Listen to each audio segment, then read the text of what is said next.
Hey, what's up? It's been a really long time since I've made any sort of video. I think it's been like 4 months at least, but I haven't really been even publishing any of them. So I guess the last time I've made something that might have been available to people was like when I was 1 month on T, and now it's August. I am a little over 9 months on T now, and well, I guess a lot has changed since then.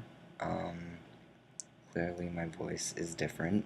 It's a lot, a lot deeper than when I was only 1 month. Um, just physical things, I guess.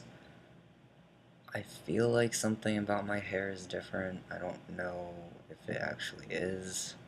It just feels that way. Maybe maybe the hairline is a little different, um, but maybe it's like the texture of my hair. I don't know. I feel like it looks more like I have always wanted it to look than it did like half a year ago. And then my face shape, I think, has been changing, and also like my neck is wider than it was then, shoulders broader, got some really great acne stuff happening. Actually, most of this is just redness left over from actual bad acne that I had, like, pretty much most of my spring semester, senior spring semester. But, yeah, hopefully this starts to fade and I won't look so teenagery anymore. um, let's see. I've gotten a lot more hair. Um, so, like, here it's, I guess, mustache hair. It's not really as thick as the rest of my coming in facial hair is, but I definitely have a bunch of like chin hair, and this will get like dark, but it's not like stubbly like chin hair is. So I think this is still gonna get thicker. I shave it like once or twice a week. It's fine. Actually, about two months ago, I went on a 5 week trip to Europe, and it was pretty much a backpacking trip for the most part, except for like the first week and the last couple of days. I was staying with a friend in Zurich, and so while I was backpacking, I didn't bring a razor with me, and so a lot of photographs of me during those weeks when I wasn't shaving looked pretty gross.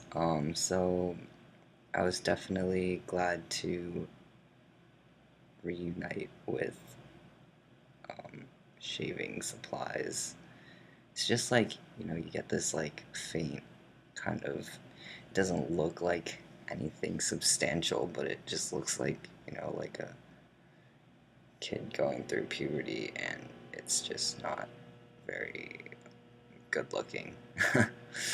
um, so, a couple things about traveling while trans. Well, um, I was staying in hostels the whole time, pretty much. Usually mixed dorms because I was uncomfortable with staying in all male dorms, and obviously I would not want to stay in an all female dorm. Um, so that was tricky, especially because I haven't had top surgery, so this whole binding of my chest was kind of difficult to navigate because the bathrooms were not always private, and even the showers sometimes were just like a stall with a curtain, and so like a lot of guys just go to the shower with a towel wrapped around their waist. I obviously couldn't do that, so I would go to the showers clothed and just like have a bag with me full of clothing to change in and out of, which I'm sure started to look weird to people, but like, what could I have done? I wasn't gonna, I had no intention of like coming out to people during my travels because who knows what may have come of that. So also, doing my shot, I I do weekly shots, luckily sub Q, so they're not quite as intense as the intramuscular ones, but it meant that at least one time a week I would have to find a place to be alone, a private place to do my shot, like, and it can take me anywhere from like 5 to 15 minutes to do it, depending on how nervous I am about actually uh, injecting myself. So, I mean, I found pretty much it was always me ending up in a bathroom doing that. Um, I guess somehow my schedule worked out where there was pretty much always like a private bathroom on my shot days. So I'm really thankful for that. But definitely the whole navigating hostels, bathrooms, stuff like that while binding was an experience I hope to never have again. Because it just made me unnecessarily stressed, I think, and it was difficult for me to really focus on enjoying myself a lot of the time because of that. And another thing is that it was summer in Europe, and it was very, very humid in a lot of places I was in. Humid, and some places were very hot. So you can imagine that binding in that sort of weather can also get very tiring, and that's exactly what it was. So I was exhausted a lot of the time, not necessarily from like walking around or anything, but just from like trans related issues while I was traveling. An additional thing with my shots was I didn't bring a sharps disposal container with me. So I was carrying around all my used needles. They were recapped and stuff,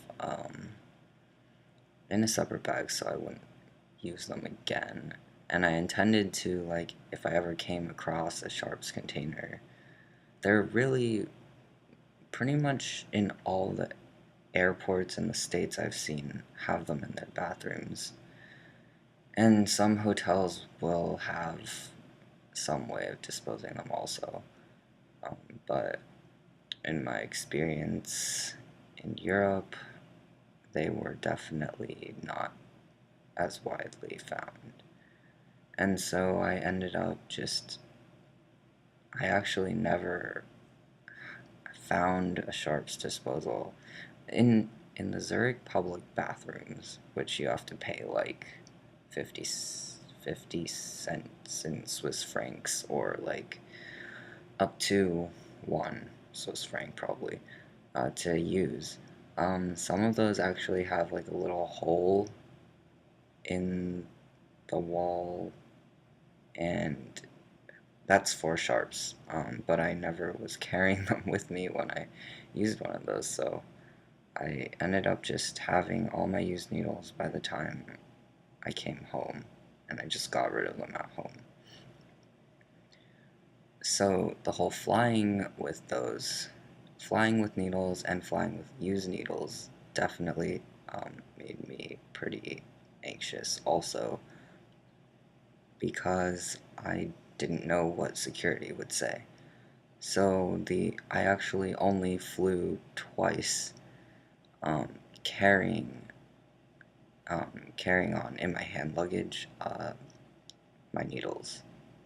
So it was the two times were the first when I flew to Switzerland from San Francisco. I only had a hand luggage with me, and that was fine. Flying through any US airport so far with my injection supplies has been totally fine. Don't, I just like I have a little, like a plastic box kit sort of thing. I just put it outside of my bag in the bins when I go through security, and I've never been stopped for that.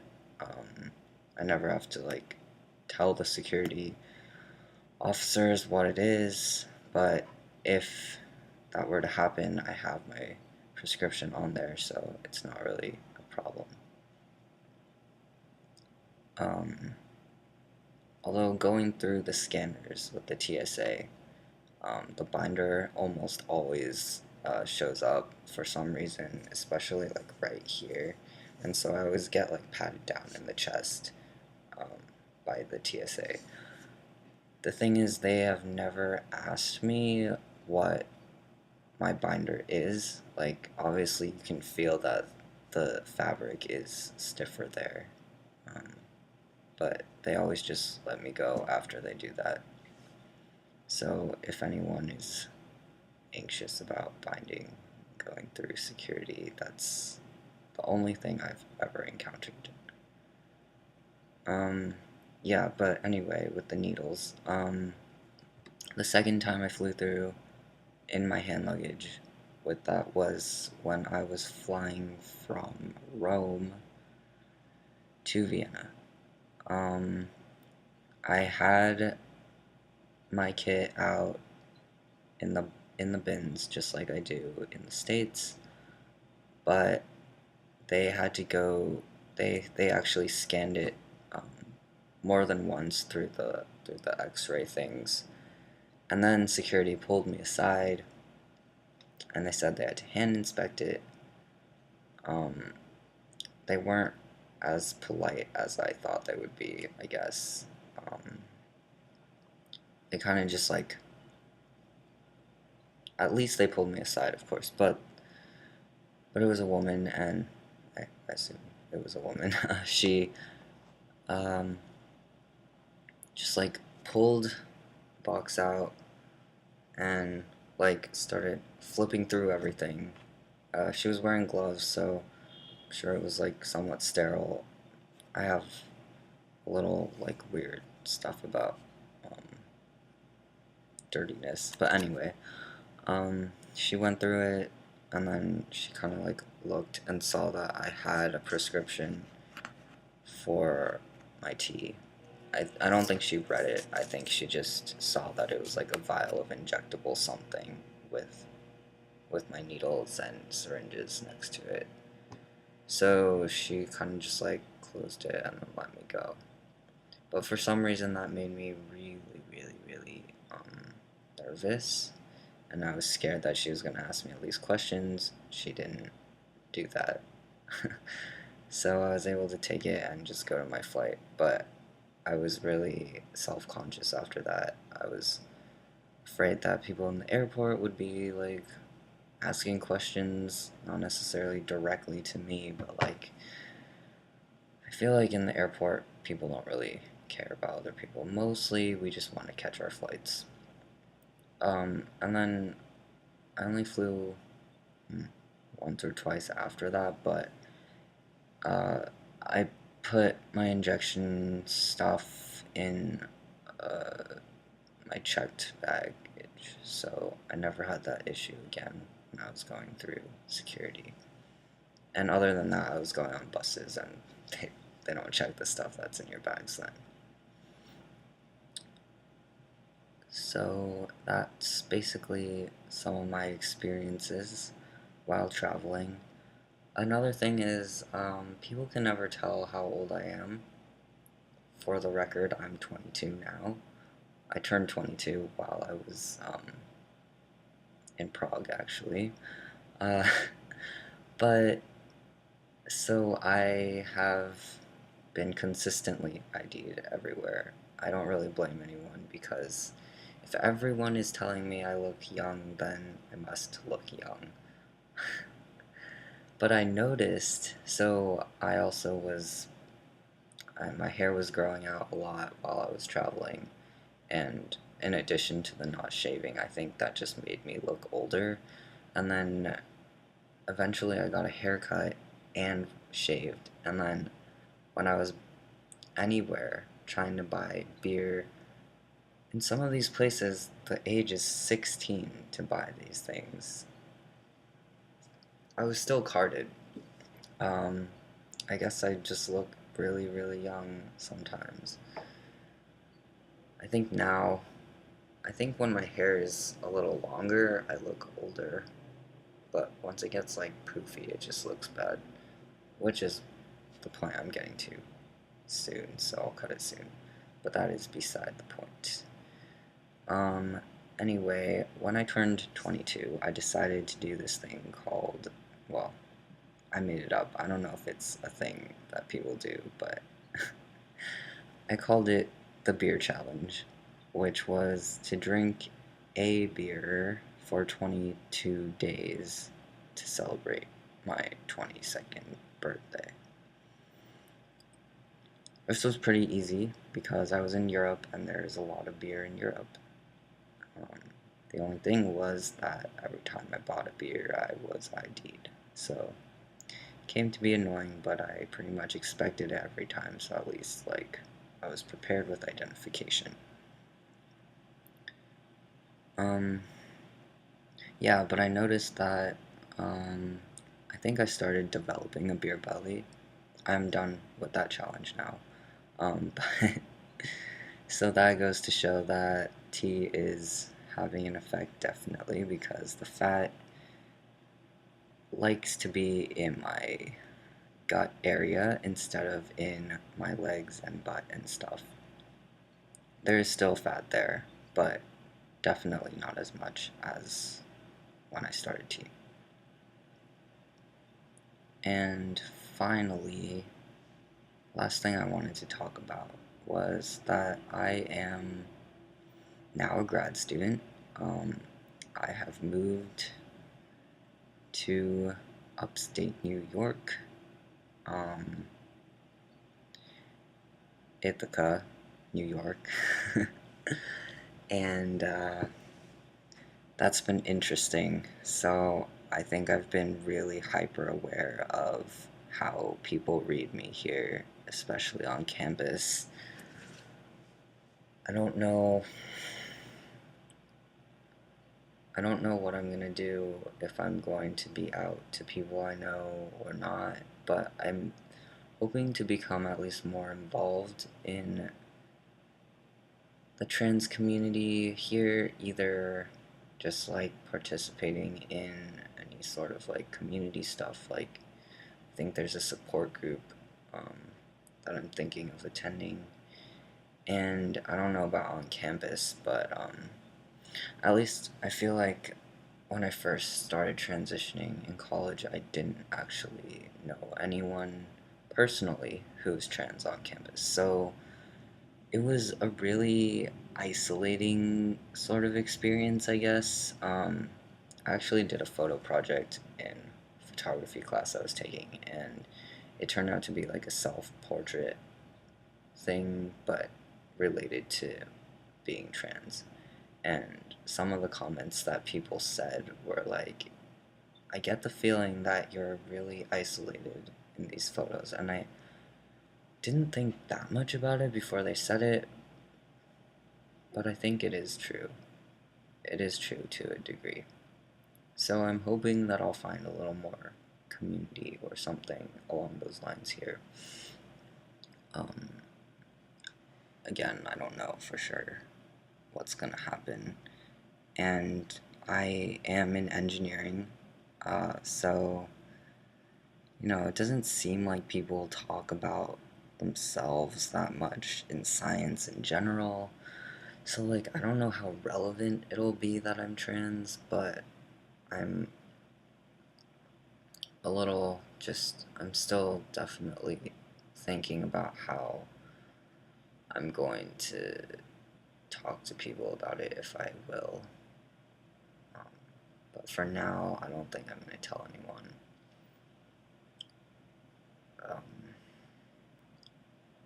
it has been a little weird because actually there are people I know from before I transitioned on campus, and there's actually someone in the same, like, graduate area field, they call them graduate fields, as me.